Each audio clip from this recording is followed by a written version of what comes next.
Bienvenidos todos, esto es Hablemos de Inversiones, un programa dedicado a hablar sobre empresas y otras cosas. Hola, yo soy Krevix, trabajo en finanzas, soy inversor particular y escribo una newsletter sobre ideas de inversión que podéis leer en krevix.substack.com. Hola, yo soy Carlos Santiso y soy gestor en Icaria Cartera Permanente e Icaria Capital Dinámico.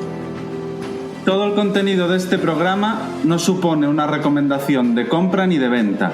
El propósito es meramente formativo. Muy importante que cada inversor haga su propia due diligence.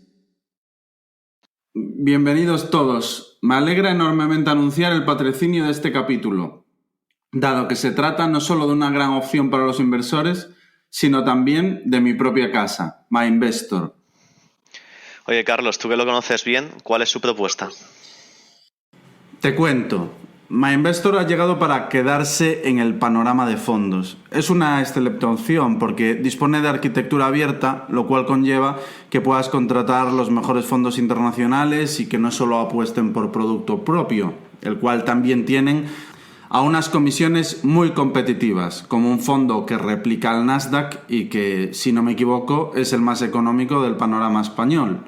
Y todo ello con unas comisiones muy bajas, como he dicho. Y las comisiones cómo son, porque cuando decís muy bajas no sabemos a qué os referís. A ver, es una de las mejores partes. No hay comisión ni de apertura ni de mantenimiento, como puede haber en otros bancos. Entonces tú puedes tener acceso a todo lo que acabo de comentar sin ningún tipo de comisión. Sin duda, para mí es una gran alternativa donde contratar muchos de los fondos, de los cuales varios gestores han estado por nuestro podcast. Sí, totalmente de acuerdo. Entonces, podemos decir que es un banco top, ¿no? Para contratar nuestra cartera de fondos.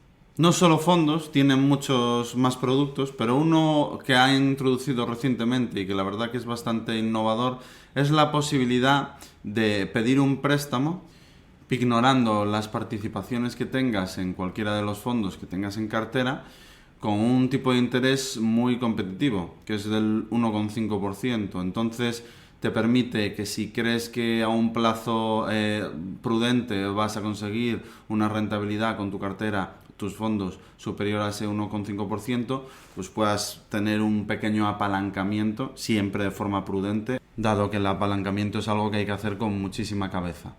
A todo el que le suene bien lo que estoy comentando puede informarse más en www.myinvestor.es.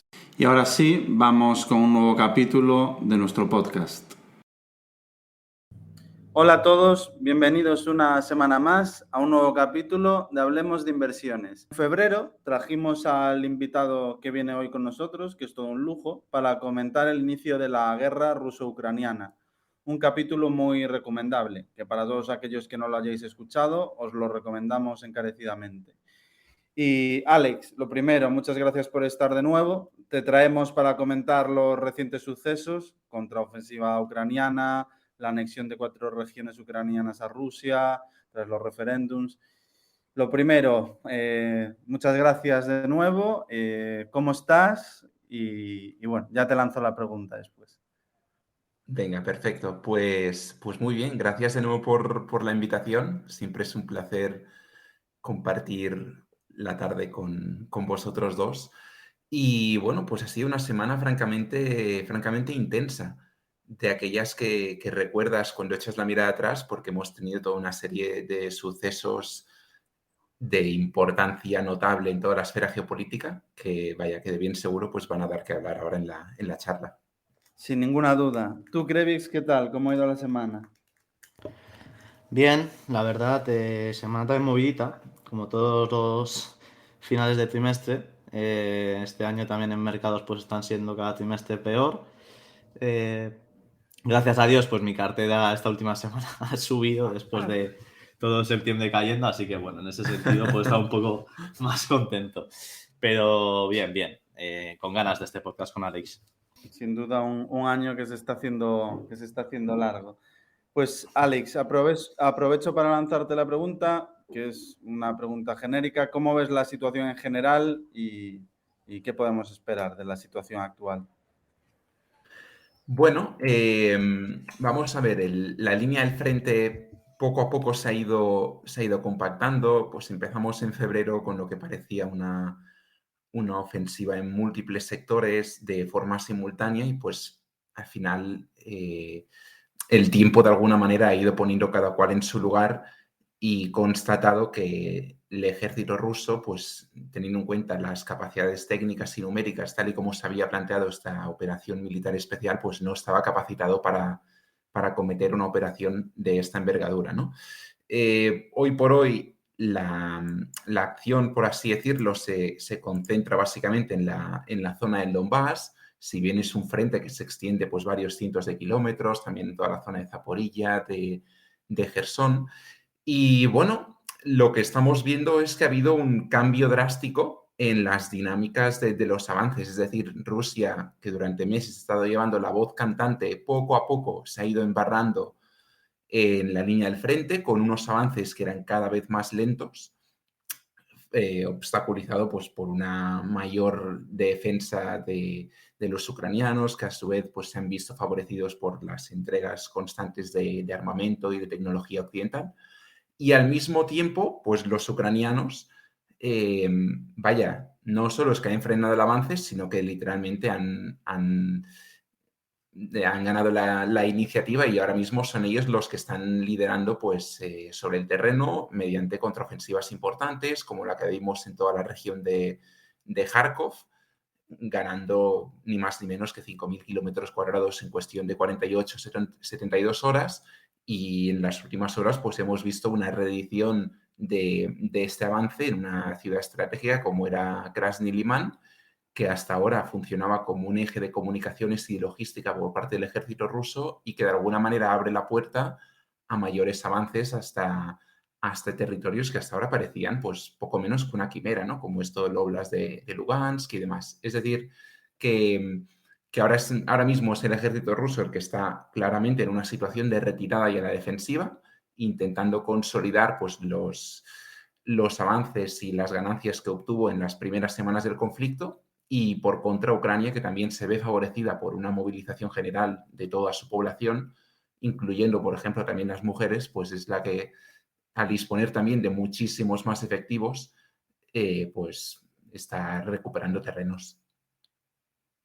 Sí, porque te quería comentar sobre esto. Esta semana leamos sobre el embolsamiento que están haciendo en Limán también, de cómo pues una ciudad clave donde habían más de 5.000 soldados rusos estaban siendo rodeados completamente y era darle la vuelta a la tortilla, ¿no? Por parte de los ucranianos. Esta ciudad se encuentra en uno de los oblast que Putin ha anexionado. ¿Cómo ves todo el tema de la anexión? ¿Ves que los ucranianos, pese a ello, van a seguir avanzando sin ningún tipo de problema? ¿Crees que ya Putin en todas estas zonas va a empezar a meter efectivos de los que han sido movilizados, civiles con experiencia militar, etcétera? ¿Cómo ves un poco todo esto?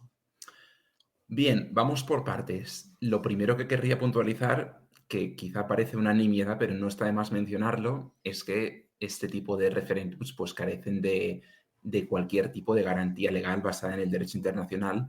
Al final, aquí lo que se busca no es la legitimidad internacional, porque la propia Crimea, que también se sometió a un referéndum en 2014, no está reconocida por la práctica totalidad de los países del mundo, pero sí que internamente es algo importante porque valida el propio discurso de Putin y del Kremlin de cara a su población, ¿no? De hecho, esto es importante mencionarlo porque incluso con el desgaste de la guerra, la reputación y de alguna manera la puntuación política de Putin con respecto a su ciudadanía se mantiene en niveles muy elevados, lo cual es sorprendente a ojos occidentales. Entonces, sobre el terreno, claro, esto plantea una dicotomía en sí misma porque efectivamente, a efectos prácticos, pues tras los referéndums, estos 4 oblasts, Lugansk, Donetsk, Zaporilla y Kherson, pasan a estar integrados a la Federación Rusa, pero, de nuevo, si tendemos al derecho internacional, esto es a efectos prácticos territorio ucraniano.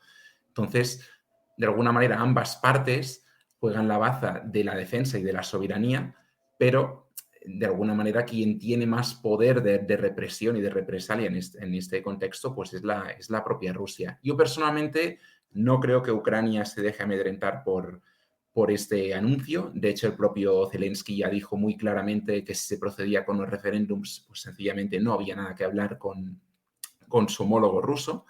Pero al mismo tiempo, Rusia, y vuelvo a insistir con el tema de vender el discurso a la población, sobre todo en clave nacional, puede justificar que la operación militar especial ya no tiene un cariz ofensivo, sino que este pasa a ser estrictamente defensivo y que se está, por tanto, defendiendo a la patria y defendiendo la soberanía nacional. Esto está muy correlacionado con el hecho de que se haya producido una movilización parcial de hasta 300.000 efectivos, al menos en esta primera fase. Tal y como yo lo veo, esta movilización está sobre todo planteada para apuntalar las ganancias y los avances que ha habido hasta ahora. Es decir, me costaría mucho imaginarme una nueva intentona para volver a abrir líneas de frente, pues por ejemplo en el norte del país o en la zona este, pues en la zona de Kharkov, sino que yo intuyo que todo esto se plantea pues para intentar capturar de todas el Oblast de Donetsk, por ejemplo, así como el de Zaporilla, y consolidar las fronteras territoriales clásicas que tenían estas 4 provincias.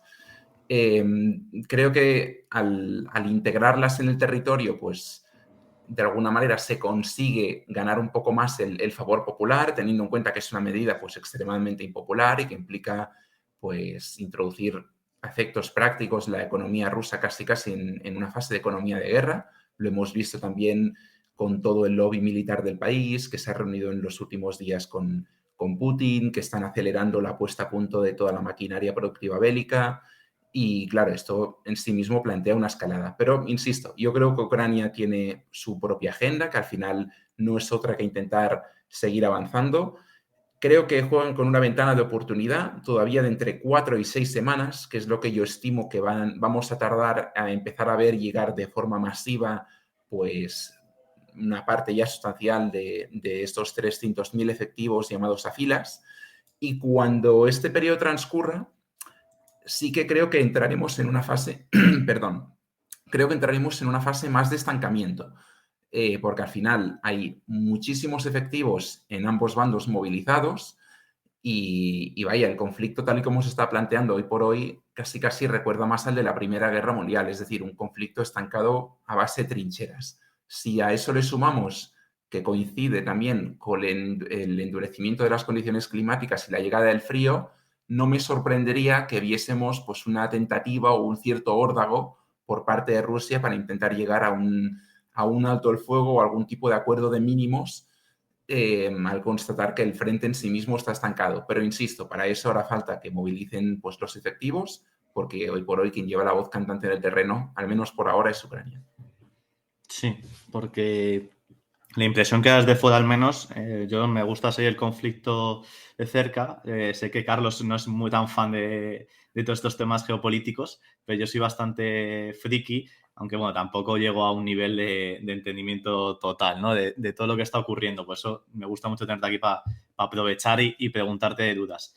Lo que estamos viendo es que en el Oblast de Donetsk, no tenemos el mapa, a lo mejor lo podemos poner luego en las notas, pero prácticamente está partido por la mitad, ¿no? Justo en la parte de Donetsk, hacia el norte es más parte ucraniana y todo lo hacia el sur está controlado por los rusos.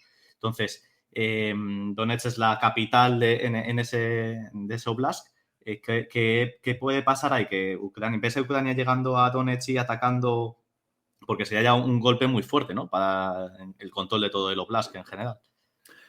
Sí, sinceramente me parece poco probable. De hecho, si atendemos de alguna manera al mapa militar del país, el grueso de avances no se están produciendo precisamente ahí, sino que pues, se está aprovechando zonas que a priori estaban mucho más desprotegidas y que de alguna manera la propia orografía del terreno invita a avances más rápidos para consolidar esta contraofensiva, ¿no? Al final, la línea de frente en torno a Donetsk, pues hay que imaginársela como una línea de frente sumamente atrincherada, especialmente en el lado ucraniano, pues hay sistemas defensivos que se remontan ya desde 2014, cuando hubo la primera fase de esta guerra, que en su momento era una especie de guerra híbrida. y al final, pues vaya, estamos constatando que los rusos han tenido enormes dificultades por avanzar. Por ejemplo, se hicieron con lo que era el aeropuerto internacional de la ciudad. Como os podéis imaginar, hoy por hoy está completamente inservible. Pero los avances en la línea de frente han sido muy, muy limitados. Y sinceramente, me extrañaría mucho que Ucrania intentase avanzar por ahí porque, insisto, la propia configuración de las líneas del frente pues están sumamente atrincheradas, ¿no?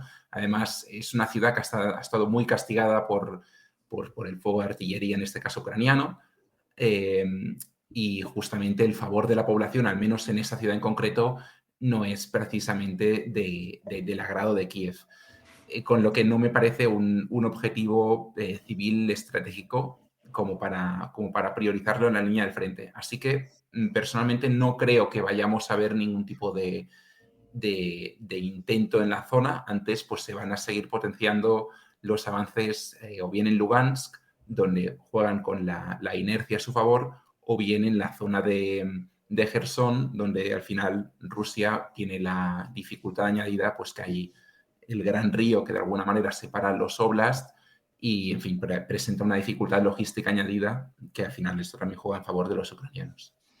Porque sobre el avance en Gerson que comentabas, es cierto que han recuperado un montón de terreno, pero sí que es cierto que no coincide lo que es la frontera geográfica, digamos, que sería mejor el río que comentas tú, con la administrativa, ¿no? Hay como una parte que, por lo que me pareció ver en el mapa, vamos, como de una parte que es como que es difícil que los ucranianos lleguen al otro lado, digamos, para capturarla, digamos, o para tenerlo como todo el oblast completo, digamos, suyo,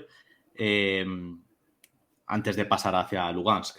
No sé eso Sí, cómo...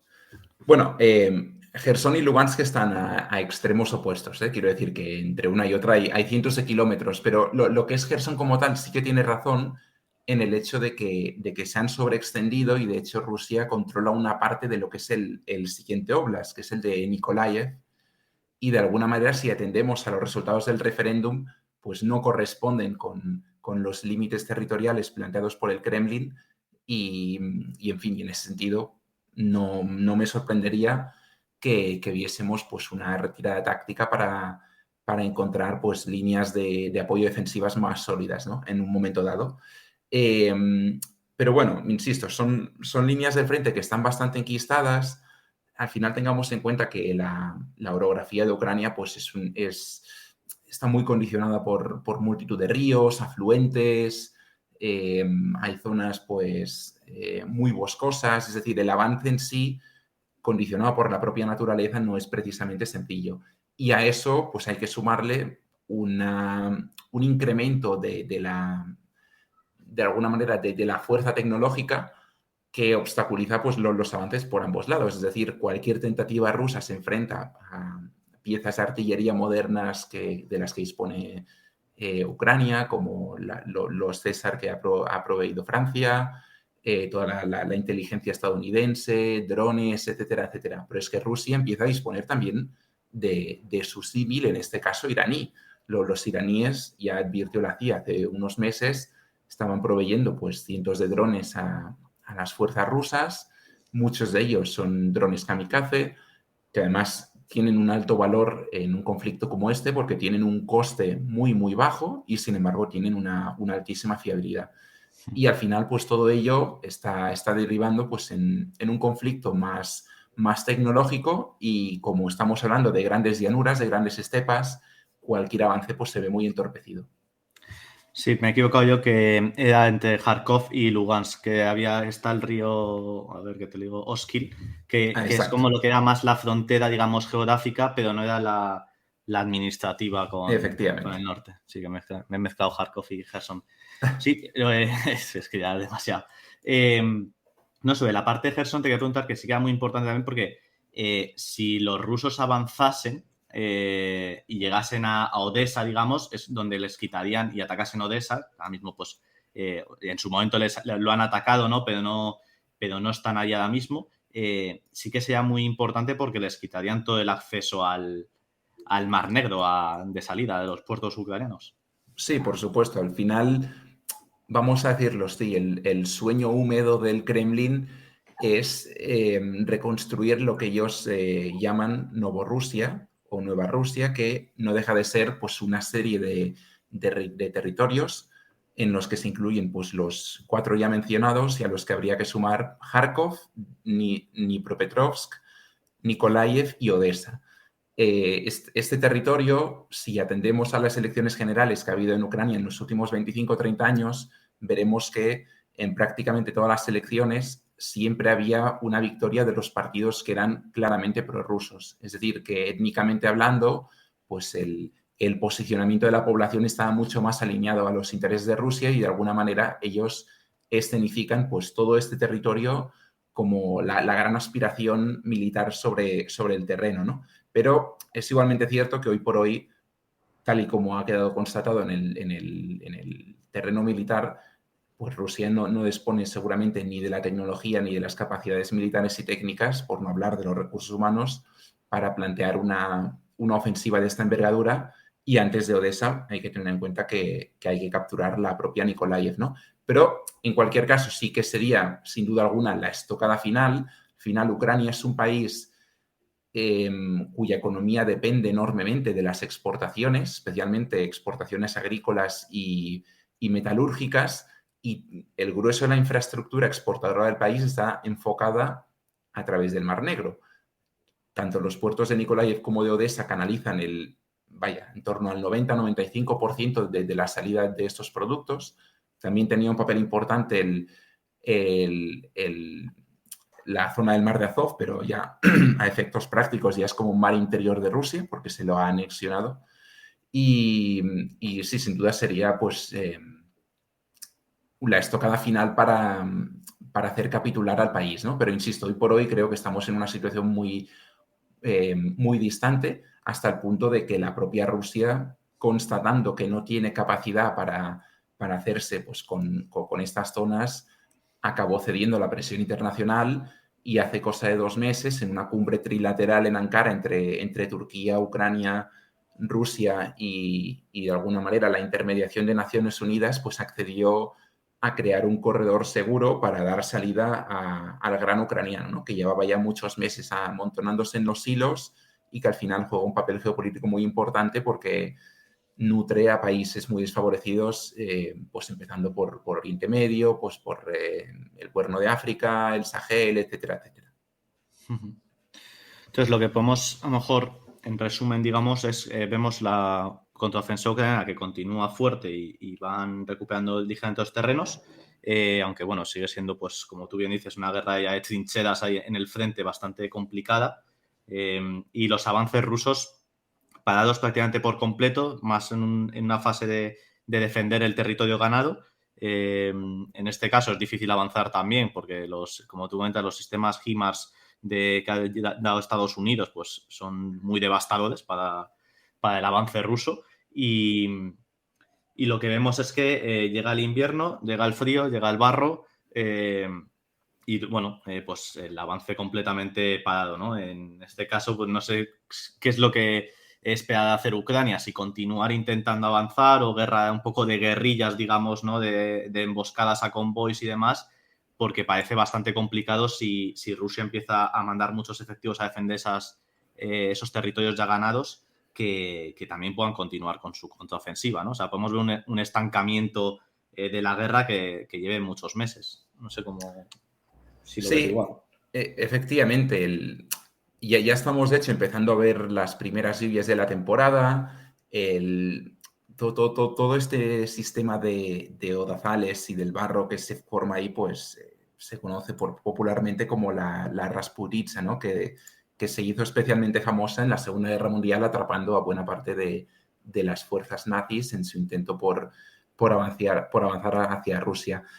Al final, insisto, es una zona muy llana, con una orografía pues especialmente plana, con poca montaña, a la que empieza a caer la nieve, de alguna manera será muy complicado camuflar los efectivos y eso también seguramente obligará pues a plantear una ofensiva mucho más cuidadosa, mucho más quirúrgica y posiblemente ralentice los avances y las tentativas de ofensiva por ambos bandos, ¿no? tanto por las dificultades logísticas como por las propias inclemencias del tiempo en general.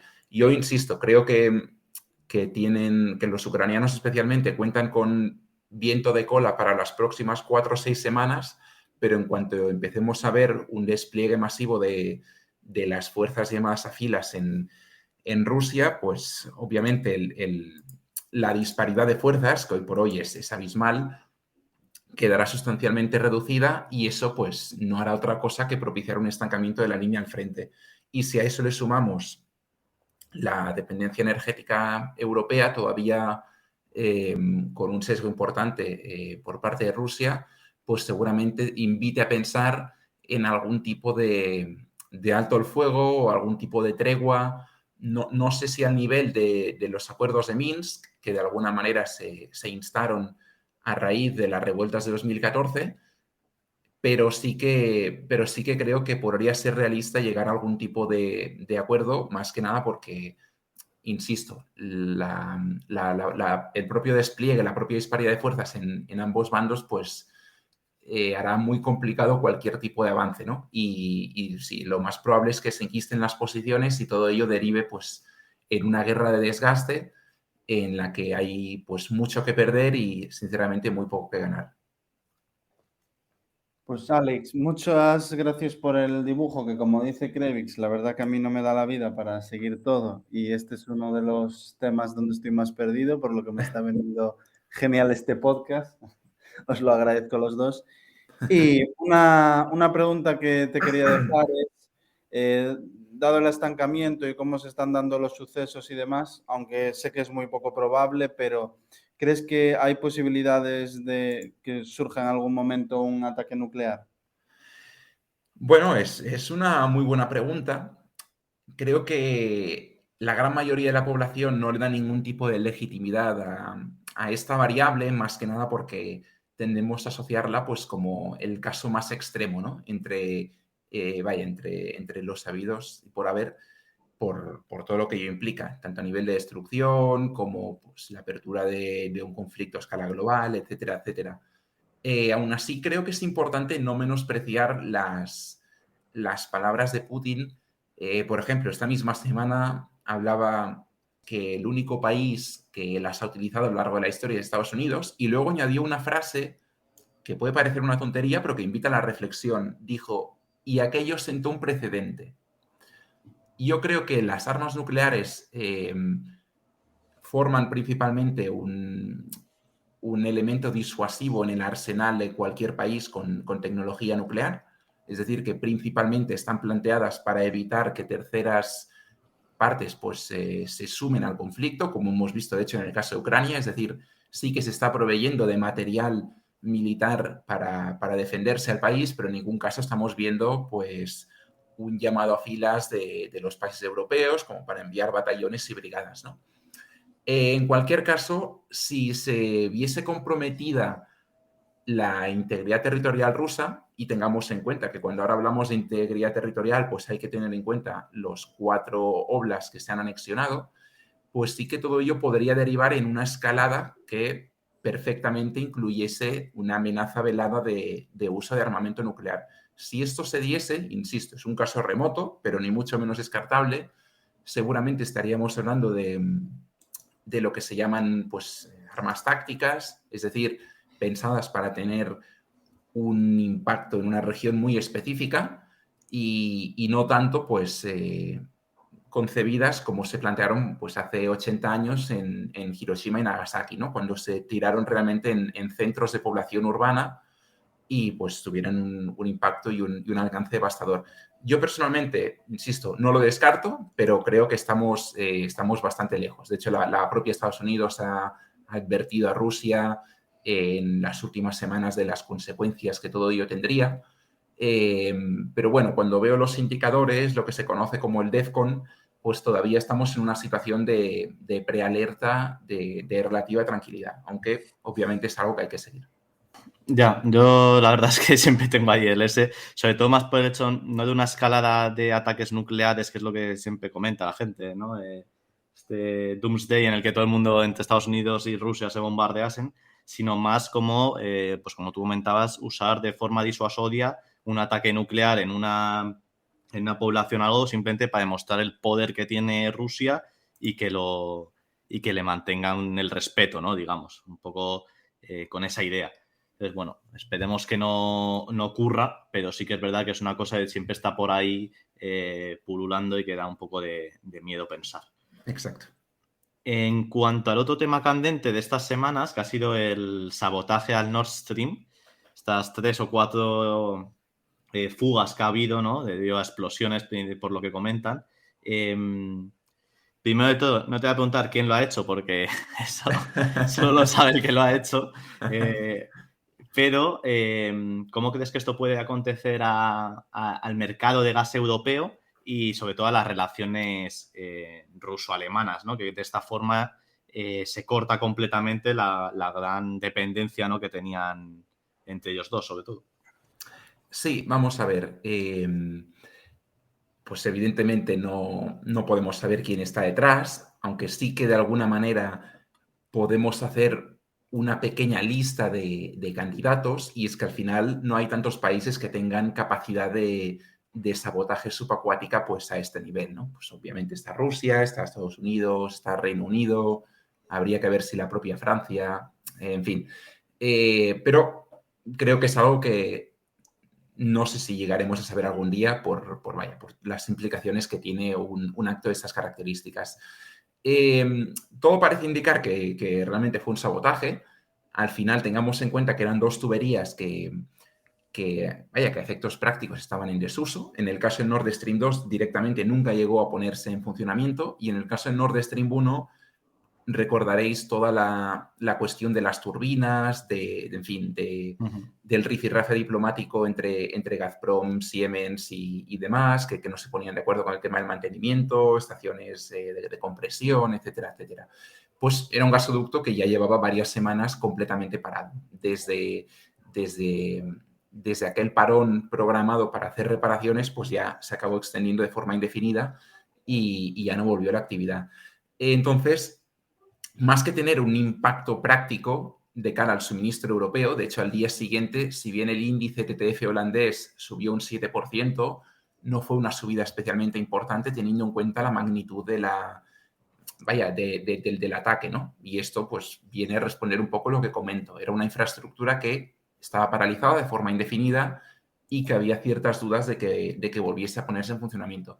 En cualquier caso, sí que rubrica pues, una ruptura total en toda la esfera paneuropea, desde el momento en que la principal economía industrial del continente, como es Alemania, ya no puede disponer del gas ruso, al menos por la vía más directa, como era la del Nord Stream 1, para proveerse y alimentar a toda la industria, ¿no? Creo que genera un precedente importante. Al final, esto incrementará más, si cabe, la desconfianza entre las partes. Hay motivos de sobra para desconfiar ya, pero un acto de sabotaje en el que además estamos hablando de que había actores internacionales muy importantes en el accionariado. Veas el caso del Nord Stream, donde estaba Gazprom, pero es que también estaba Uniper y estaban otros gigantes energéticos alemanes, pues todo ello tiene un impacto sustancial, ¿no? Y además los sabotajes, tal y como se han concebido, invitan a pensar pues que hay serias dudas de que se puedan volver a poner en funcionamiento. Al final, los gasoductos pues, son sumamente resistentes, es decir, es poco probable que haya habido una falla técnica fruto, por ejemplo, de una sobrepresión de las tuberías, y vaya, tienen un grosor y unos revestimientos especiales de titanio y demás que a menos que haya realmente habido algún tipo de explosivo de por medio, pues cuesta de visualizar lo que haya podido pasar, ¿no?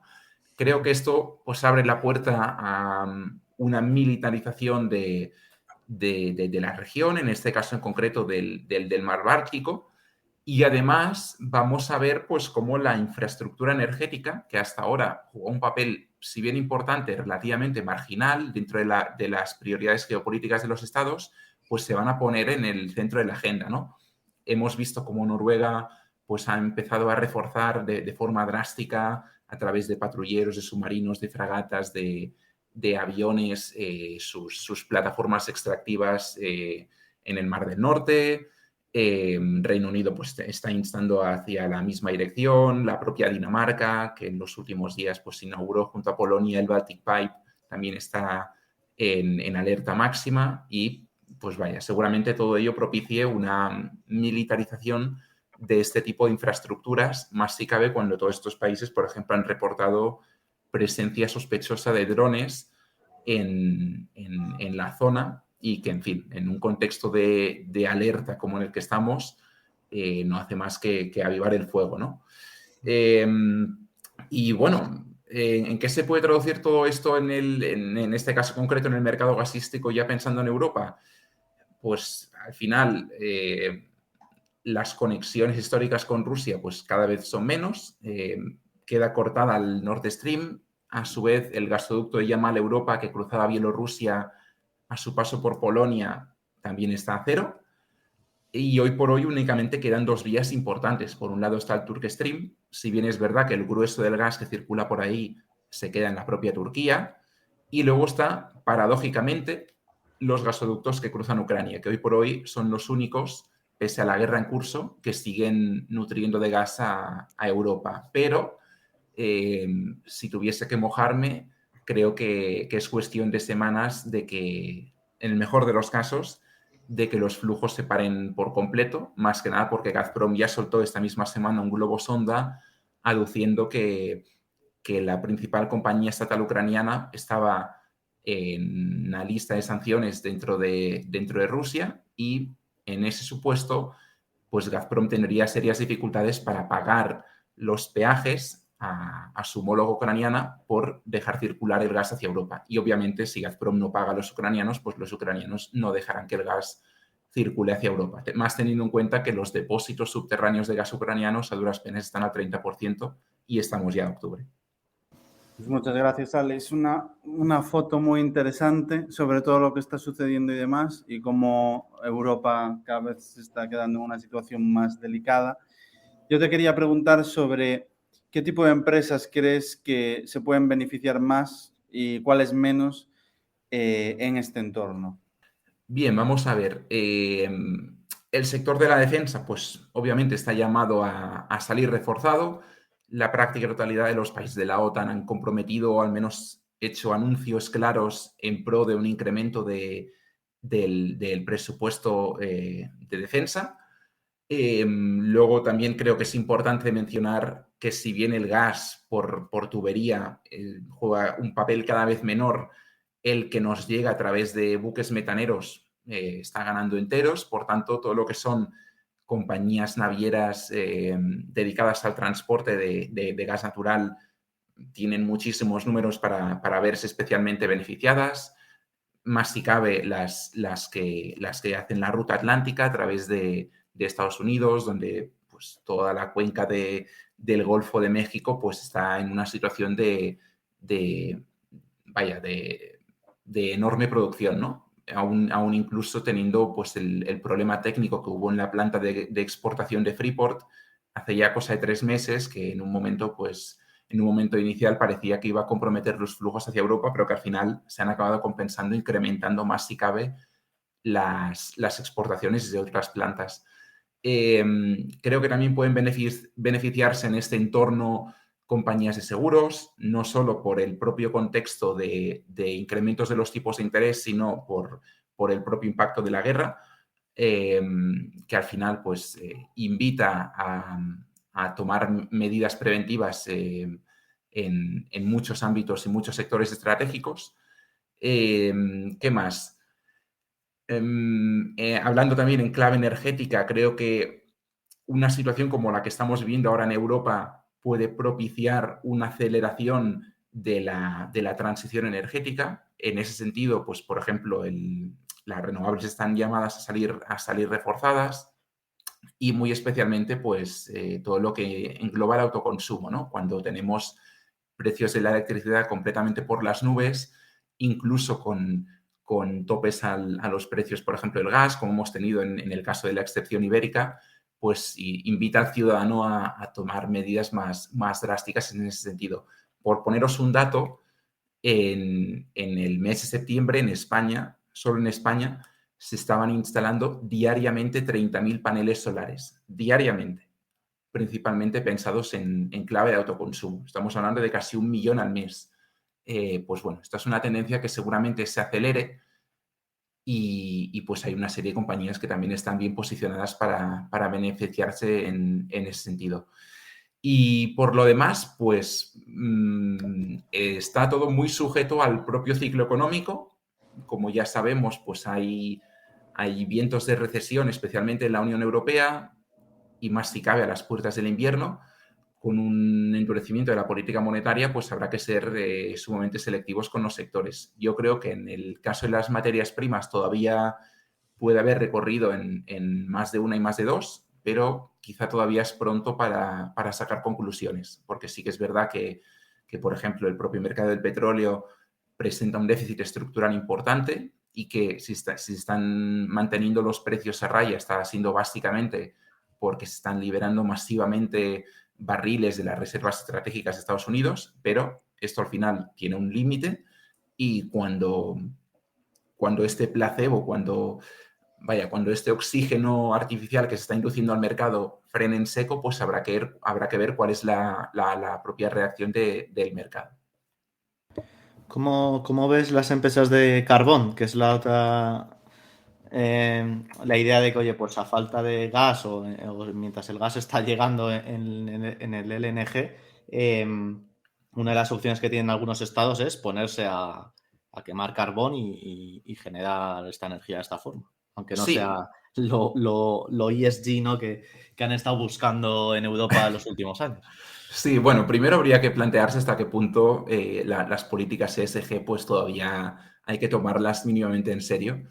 El carbón, la verdad que, ¿quién nos lo iba a decir? Pero está viviendo pues una segunda juventud y de qué manera, muy especialmente en Polonia y en Alemania, que en el caso de Europa pues son los grandes consumidores y que obviamente con unos precios del gas por las nubes y un mercado del petróleo pues bastante tenso, pues está ganando enteros más si cabe, ¿no?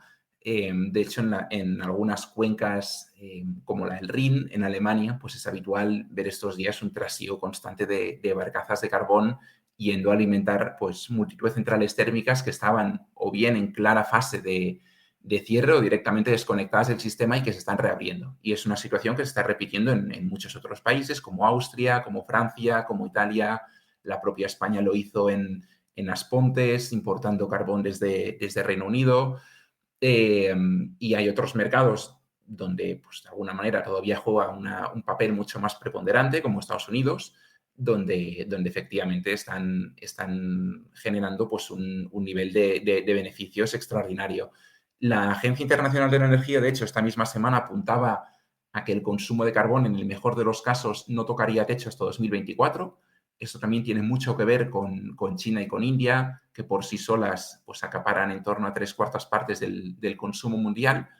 Y vaya, y con este contexto de fondo, pues es un recurso llamado a beneficiarse, especialmente ahora de cara al invierno, porque hay muchas zonas que con estos precios de la energía no están en condiciones de fletar un buque metanero o de adquirir pues un cargamento de petróleo y están optando por el carbón, que de hecho todo se ha dicho en algunos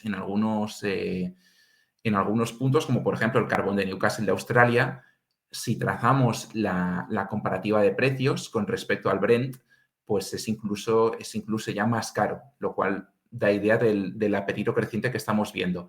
Y hay países como la propia Australia, Indonesia, que pueden verse muy beneficiados de este tipo de políticas a la desesperada, y de hecho la propia Europa ya estaba sondeando pues mercados que son muy distantes, como Sudáfrica, como la propia Indonesia, para intentar aprovisionarse para los próximos meses con algún tipo de cargamento sobre seguro, ¿no? Así que, si bien en términos de políticas ESG, pues es un producto totalmente defenestrado, sigue generando unos retornos espectaculares. Y añadiría una segunda variable, ya que me has mencionado el tema del carbón, que creo que también es muy importante tener en cuenta, que es el mercado de los créditos de CO2.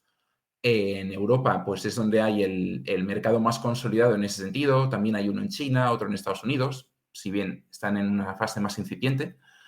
Y, en fin, es un mercado que al final pues se ve presionado más si cabe con esta apuesta por el carbón, ¿no? Y si bien hemos tenido pues una volatilidad muy importante también en el índice, pues se encuentra cotizando en niveles especialmente elevados y que cuanto más carbón se consuma, pues la lógica nos invita a pensar que más subirán el precio de los créditos. Tremendamente interesante y la verdad que te has mojado con los sectores en los que crees que puede haber más valor. Te quería preguntar, porque con el grado de conocimiento de geopolítica que tienes, seguramente lo estés aprovechando a nivel particular. Si se te viene a la cabeza algún nombre concreto de compañía que te gusta en estos momentos actuales o si haces más bien apuestas sectoriales. Yo personalmente tiendo a focalizarme más en compañías concretas y, por ejemplo, en industria de oil and gas, que ya es un habitual en foros y demás y que de bien seguro conocerá vuestra comunidad, pues aquí Sí. en Europa suena mucho Quistos, la propia Serica, que son compañías de un perfil más pequeño, pero que se están pues, viendo beneficiadas de los elevados precios y de alguna manera de activos que para las grandes energéticas son más residuales por sus volúmenes extractivos, ¿no? Sí que es verdad que el sector oil and gas pues, es un tema que hay que vigilar especialmente en los próximos días y semanas, porque a raíz en fin, de los elevados precios, cada vez son más los países que están considerando, si es que no implementando ya, en fin, impuestos, lo que ellos llaman los windfall taxes, ¿no? Los impuestos caídos del cielo sobre los beneficios extraordinarios que están teniendo muchas de estas compañías o directamente un incremento de la presión fiscal pues, en determinados sectores. Pero aún y con esas, muchas de estas compañías cotizan a múltiplos muy atractivos y merece la pena tenerlas en cuenta. En el caso de transporte de gas, por ejemplo, hacia Europa, Golar es un nombre que también pues, es especialmente conocido y lo está haciendo muy bien.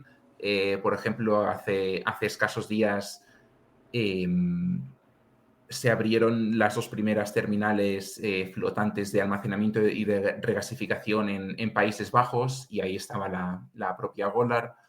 Y son valores, pues que insisto, que creo que lo pueden hacer muy bien para los próximos meses porque a nadie se le escapa que los flujos de gas natural licuado pues, se van a mantener fuertes si queremos evitar pues, un descalabro energético en Europa, ¿no? Y luego, pues bueno, hay compañías del sector renovable que también están llamadas a hacerlo muy bien. Si bien aquí hay que ya afinar mucho más en jurisdicciones y demás. En el propio sector de la defensa, pues Thales en Europa, nombres que son en Estados Unidos. Pero bueno, insisto, hay que afinar bastante en la selección de compañías. Y luego ya, pues lo que yo comentaba, por ejemplo, el carbón, en su momento, pues yo tuve una compañía indonesia que se llama GeoEnergy, que también es un valor que cotiza a múltiplos irrisorios, debe estar a per 1, pero claro, en este tipo de compañías también hay que tener en cuenta el propio riesgo país y un eventual intervencionismo si, por ejemplo, en un invierno frío, pues los propios inventarios domésticos se reducen, que no se apliquen pues, incrementos de lo que ellos llaman cuotas domésticas, que de alguna manera fuerzan a las productoras a vender a precio fijo al Estado, ¿no? Pero vaya, que hay toda una serie de compañías, tanto en Indonesia como en la propia Australia, que seguramente sea el país más referente en ese sector, donde se puede capitalizar muy bien el boom del carbón. Un montón de ejemplos. Aunque tenemos el disclaimer al principio, repito que es necesario que todos los inversores hagan su propia due diligence. Por supuesto. Que los invitados tengan grandes conocimientos. Es muy importante siempre que cada cual haga su propio trabajo. Ya que estamos hablando de oil and gas, incluso de transporte marítimo también hemos hablado, y que son varios sectores que se han puesto muy de moda en estos últimos tiempos, que lo han hecho también, porque sí que es cierto que Pues hace 4 o 5 años, como todo en la inversión, nadie quería verlos, pero hoy en día sí que están muy de moda por el entorno que se está comentando en este capítulo y muchas otras características como el déficit de oferta y demás.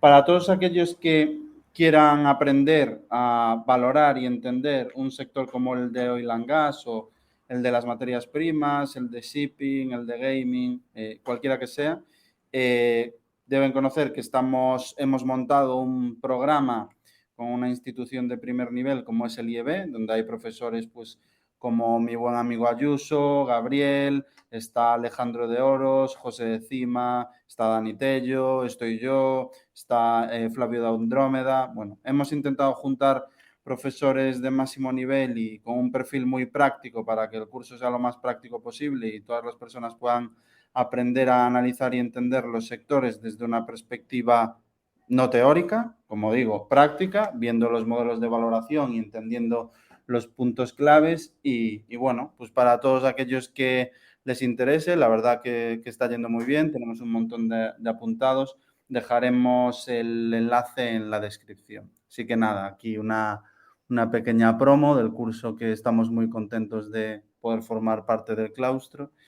Y ya me voy con la siguiente pregunta, que es, ¿cómo ves Europa con el invierno cada vez más cerca? Bueno, hemos hecho ligeros pinceladas.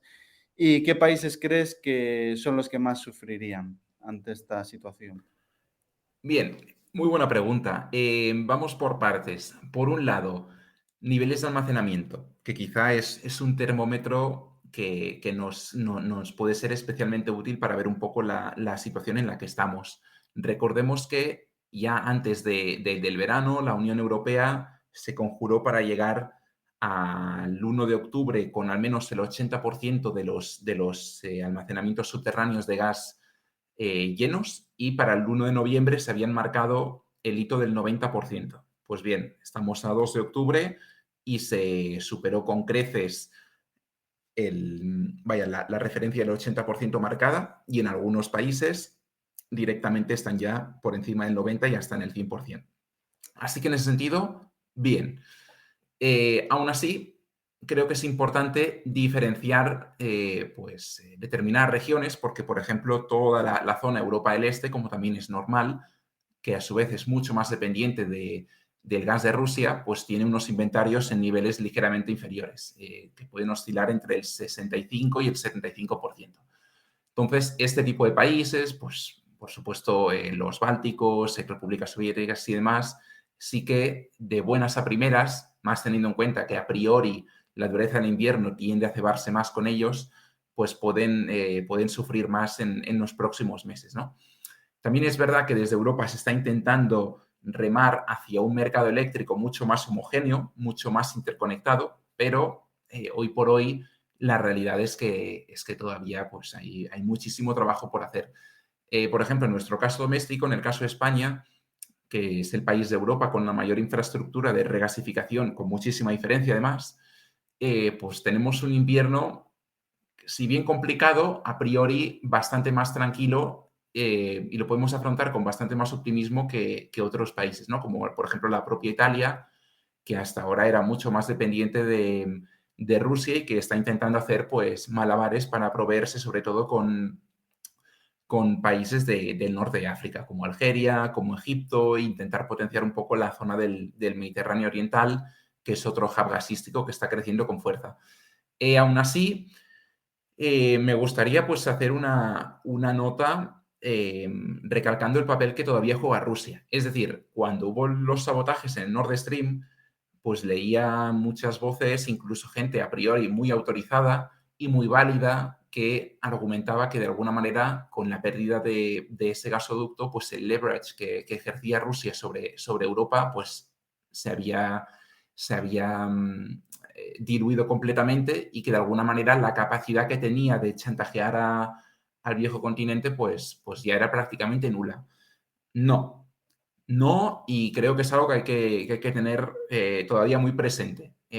Solo en el caso de Ucrania pues siguen circulando del orden de 30 millones de metros cúbicos diarios, teniendo en cuenta que en 2021 por tubería, Rusia exportó a la Unión Europea del orden de 135 millones de metros cúbicos. Es decir, que aunque obviamente se ha reducido de forma muy sustancial el peso que ejercía Rusia en el continente, todavía juega un papel importante. Pero es que no únicamente estamos importando gas a través de tubería, ya sea por Ucrania o a través de Turquía, sino que Rusia pues, es uno de los mayores exportadores de gas natural licuado, aunque es un rol en el que rara vez se le menciona, porque siempre salen en el podio pues, Estados Unidos, Qatar y Australia, y muchos países, empezando por la propia España, pues todavía siguen importando mucho gas a través de las rutas marítimas. De hecho, tanto en julio como en agosto, España fue el mayor importador de gas natural licuado de Rusia del mundo.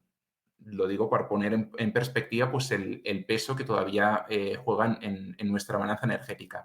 Si los flujos se acaban cortando por la parte ucraniana o por la parte que nos llega a través de gas natural licuado, sí que creo que la situación se puede complicar por una sencilla razón.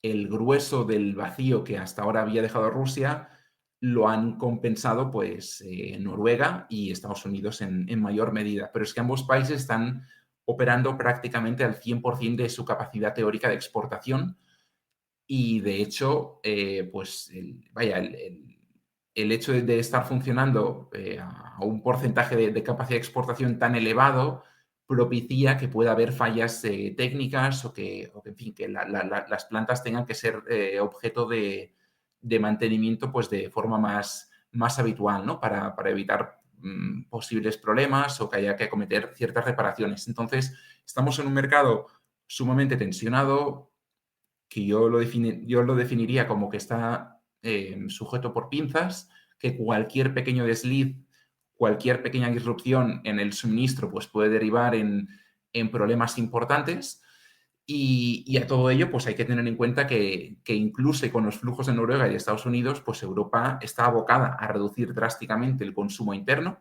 la demanda, que de hecho ya está empezando a suceder.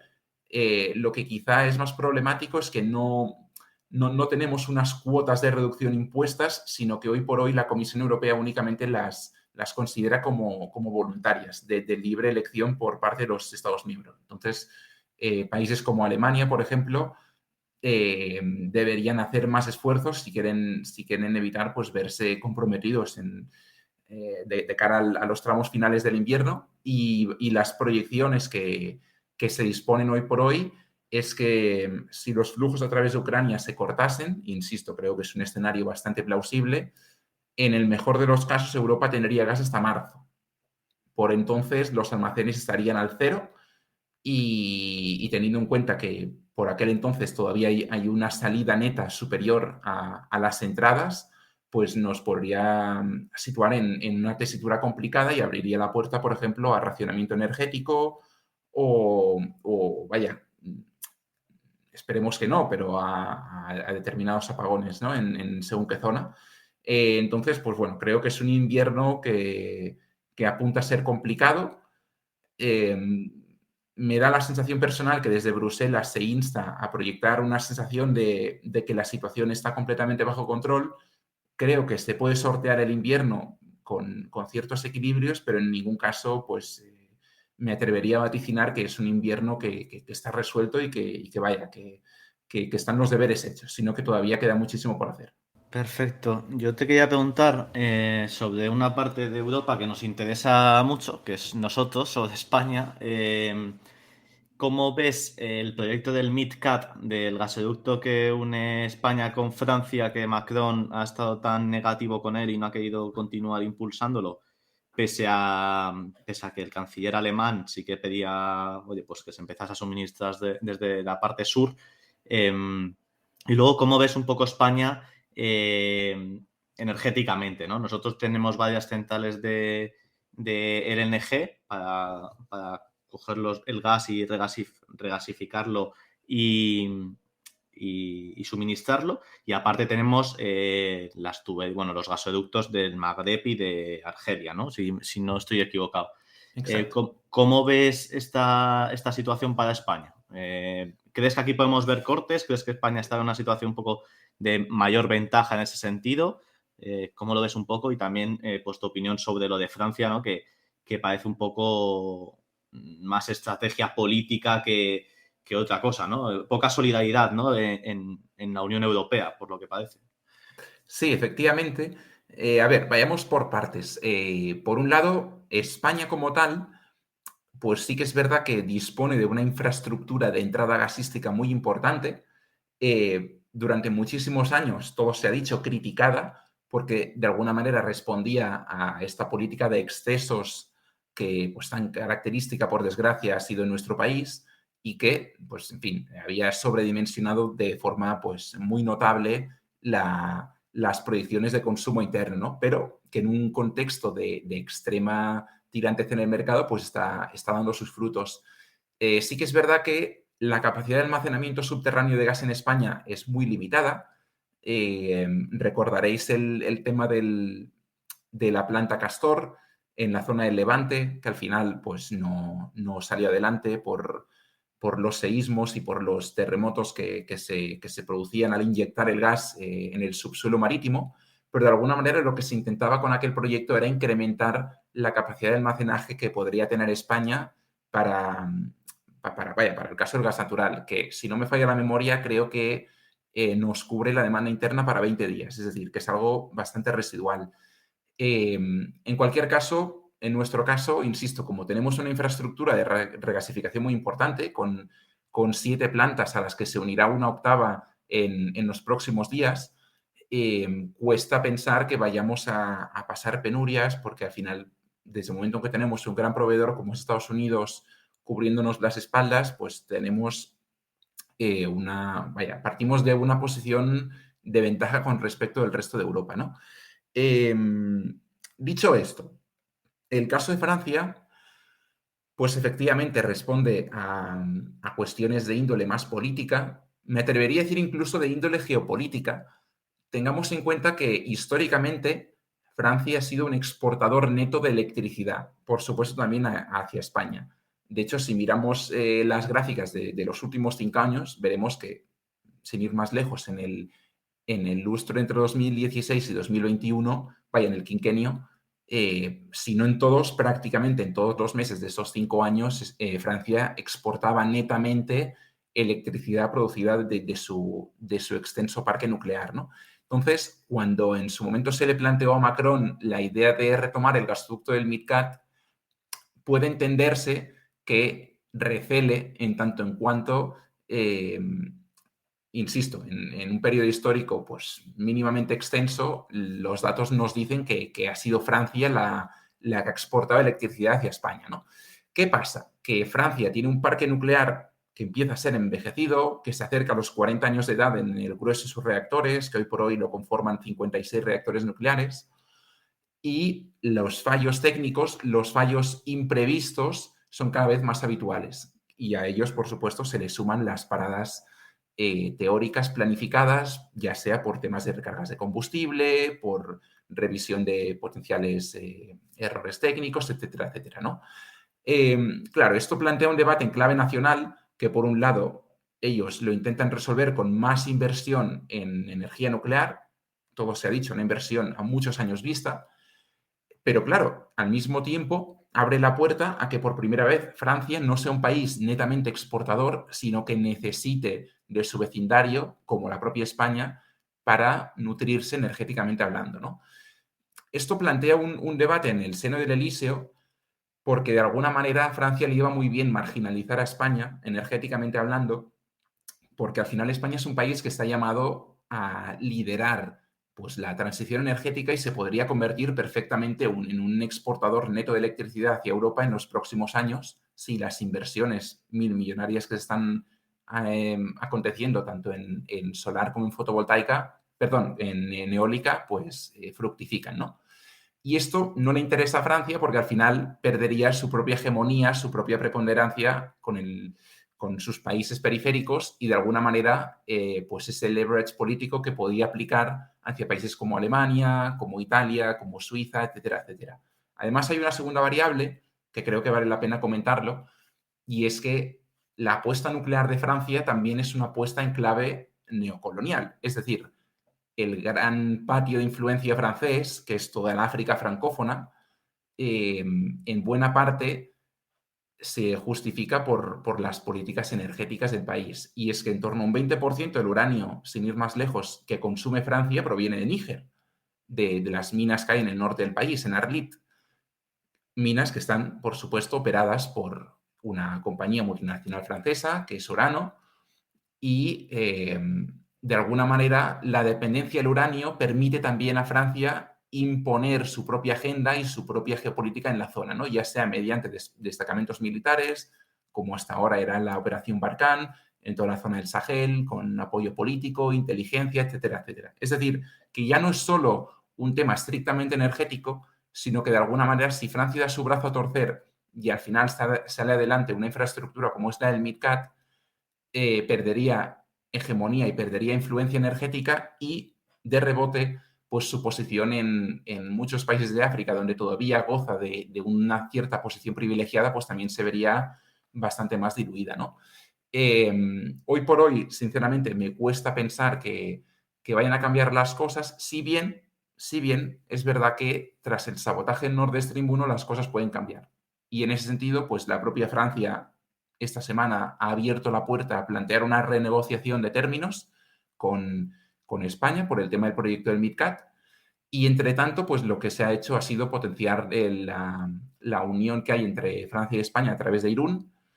Y de cara al año entrante, si no me falla la memoria, la interconexión gasística estará en torno a 8.500 millones de metros cúbicos de gas. Cifras que, si bien están muy lejos de lo que proveía Rusia, pues ya es una cifra ciertamente importante y a tener en cuenta. Perfecto. Yo tengo una última pregunta. Es un razonamiento que he estado haciendo internamente estas semanas con el equipo, que puede ser un pensamiento un poco de segunda derivada. Quería saber vuestra opinión. Tenemos claro cuáles son los sectores que más se pueden beneficiar en este entorno. Parece algo bastante evidente, por lo que habéis comentado. Pero quería preguntaros que qué opináis. Ese perfil de compañía de calidad que son líderes en su sector o en su nicho, en su segmento, que sí que la inflación energética les está comprimiendo los márgenes y en muchos casos el traspaso de precio al cliente tiene un delay pues podemos decir de un año, de unos meses, dependerá de la casuística de la compañía, pero que ese incremento de precios en muchos casos llegará, mientras que los precios de la energía son cíclicos y en algún momento se normalizarán, puede ser en un año, en 2, en 3, pero al final suelen revertir los precios a la media. Igual me decís vosotros que es una situación que se puede prolongar en el tiempo, quiero saber un poco vuestra opinión, pero de ser así, de revertir los precios, pues al final te quedas con esa repercusión del precio que haces a tu cliente, que en muchos casos no se termina revertiendo, mucha competencia pasándolo mal e incluso podríamos decir que desapareciendo en este entorno de tipos tan altos. Sin duda. Y las compañías líderes, pues ya os digo, con una repercusión de precios que si se normaliza la energía puede expandir sus márgenes incluso por los niveles previos a los anteriores y una posición competitiva más sólida por la purga que se puede producir. No sé qué opináis vosotros de este tipo de reflexión, ¿cómo lo veis? Krevix, ¿quieres empezar tú? No, dale tú, que eres el invitado. A ver, la verdad es que comparto a pies juntillas tu racionamiento, si bien es verdad que en el caso estrictamente energético, pues está produciendo un fenómeno cuanto menos atípico. Es decir, los precios de la energía están por las nubes y, sin embargo, las grandes productoras no están reinvirtiendo el grueso de sus beneficios en nuevos proyectos extractivos y de exploración, ¿no? Sino que pues una parte muy sustancial de los beneficios se están yendo pues o bien a programas de recompras de acciones o bien a dividendos extraordinarios. Claro, cuando yo veo esto y veo, pues, por ejemplo, en el caso del petróleo, como salvo Arabia Saudí y, si me apuras, Emiratos Árabes Unidos, ningún otro país está cumpliendo con las cuotas impuestas por la OPEP, me pregunto hasta qué punto estamos realmente en disposición de corregir, pues, esta disparidad en los precios o si por contra este ciclo está llamado a extenderse, ¿no? Porque desde el momento en que no se están resolviendo los problemas por parte de la oferta, cuesta de imaginar, cómo puede revertir esta situación más allá de, obviamente, la destrucción de la demanda. Entonces, bueno, en la cuestión energética, insisto, sobre todo en el caso del petróleo, que es donde me parece más evidente, me cuesta de imaginar hoy por hoy pues un entorno deflacionario, a no ser que veamos de forma sostenida pues un intervencionismo estatal, ya sea mediante la liberación de reservas estratégicas, como estamos viendo pues en el caso de Estados Unidos, o bien mediante acuerdos que hasta ahora parecían completamente impensables y contrarios a un modelo liberal de mercado, como es la imposición de precios tope al mercado, ¿no? Como por ejemplo lo que se está negociando pues, en el seno del G7, que se quiere pues, limitar los precios de venta de hidrocarburos y las derivadas que todo ello puede acabar teniendo en el mercado. Pero en cualquier caso, sí que coincido contigo en que este entorno inflacionario, pues al final, como no puede ser de otra manera, va a tender a purgar a muchos actores del mercado, especialmente en aquellos sectores pues, que hasta ahora eran de capital intensivo, con estrechos márgenes o que directamente no eran rentables y que sencillamente se centraban en etapas de crecimiento. Y obviamente aquellas compañías con más músculo financiero pues tienen las de ganar no solo por procesos de M&A a un coste mucho más ventajoso, sino porque puede haber una eliminación importante de la competencia y, por tanto, un incremento de su posición de fortaleza en el mercado y sus cuotas de dominio, sin duda alguna. Yo, la verdad, muy de acuerdo con lo que ha comentado Alex. No añadiría mucho más. Bueno, a lo mejor tal vez que sí que es verdad lo que estamos viendo, como comentaba, las empresas energéticas que no están invirtiendo no están haciendo CAPEX, pero es que es verdad que continúan las regulaciones y demás que no favorecen nada para ello. Es decir, en vez de a lo mejor... Claro. Es que... llevamos años en los que no favorecían, en que las grandes empresas tenían que desprenderse incluso de activos buenos simplemente pues, por temas ESG, tampoco se les sigue favoreciendo, entonces ahora se las pone como las culpables de todo, porque oye, se están enriqueciendo tal, pero la realidad es que lo han estado pasando mal mucho tiempo y ahora que consiguen ganar dinero bien, digamos, tener grandes beneficios, es cuando más se les echa encima, ¿no? Y cuando más se les penaliza. Es muy complicado y ya por esos unos temas que no suelo ser inverso en energía, salvo actualmente tengo quistos, por ejemplo, en mi cartera personal. Pero es cierto que, claro, te crea unas dudas de que cuando van a ir bien o cuando van a empezar a valorarlas correctamente en el mercado es cuando los estados van a castigarlas también más, ¿no? Entonces te salen cosas, pues mayores impuestos, etcétera. Entonces como, joder, es un sector que parece tan denostado que parece muy complicado invertir en él, ¿no? Aunque este año haya sido increíble, ¿no? Y casi todo el mundo, pues, que esté en positivo este año y con grandes ganancias, pues es porque ha estado en materias primas y energía. Pero bueno, es una situación completa. El resto de cosas, totalmente de acuerdo con Alex también. O sea que, por mi parte, nada que añadir. Pues muy bien, muchas gracias por haber vuelto esta temporada. Ha sido un auténtico gustazo y contamos contigo para la siguiente. Ya te vamos Por supuesto. en un habitual.